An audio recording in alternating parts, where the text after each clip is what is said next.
जगणं अवघड झालं होतं आधी. आता आयुष्य कसं सोपं झालंय. आता डोळ्यात चुलीचा धूर नाही, सिलेंडरच्या खर्चानं डोळ्यात पाणी नाही.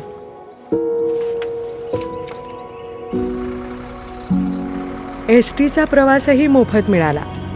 महालक्ष्मी योजनेनं साथ दिली. जगण्याची जणू नवी उमेद मिळाली. आई,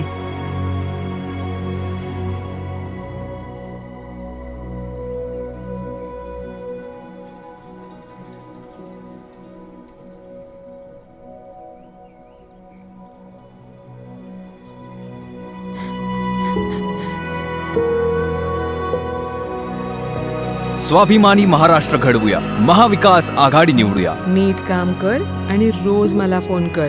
नुसतं गर्लफ्रेंडला नाही, हा.